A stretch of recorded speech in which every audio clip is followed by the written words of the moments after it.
Hello बच्चों, let's see the question. Group of organisms that closely resemble each other and freely interbreed in nature constitute A species, B genus, C family and D taxon.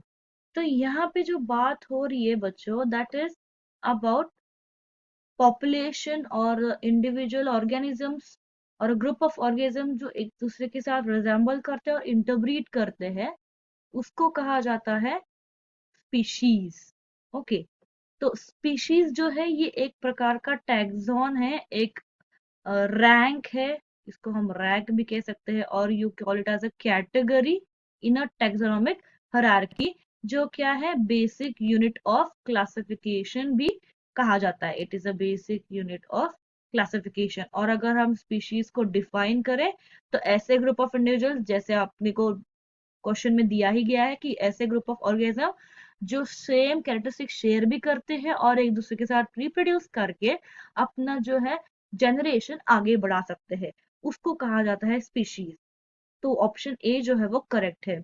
Genus and family जो है, genus and family जैसे species एक taxon है, वैसे ही genus and family जो है वो एक प्रकार का टैक्सॉन ही है इन द टैक्सोनॉमिकल हायरार्की।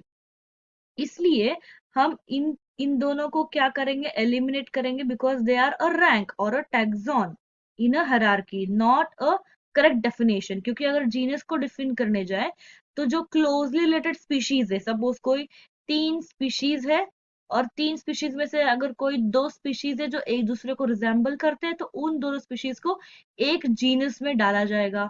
तो वैसे ही क्लोजली रिलेटेड स्पीशीज को एक जीनस में डालते हैं। सिमिलरली क्लोजली रिलेटेड जो जीनसेस होंगे उनको एक पर्टिकुलर फैमिली के अंडर डाला जाएगा। तो इस तरह से वो हायरार्की जो है वो बढ़ती जाएगी टिल किंगडम। तो ऐसे क्लोजली रिलेटेड फैमिलीज को एक पर्टिकुलर क्लास में डाला जाता है। तो इस तरह से depending upon the similarities and dissimilarities ये टेक्सोनॉमिकल हायरार्की जो है वो बेस्ड है। तो यहाँ पे जीनस एंड फैमिलीज का जो डेफिनेशन है वो गलत है, and taxon is nothing but the category और अ रैंक इन अ हायरार्की, इसलिए ये भी ऑप्शन गलत है।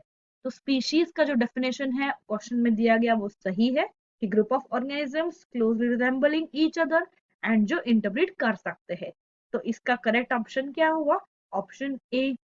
Hope you understood well, best of luck.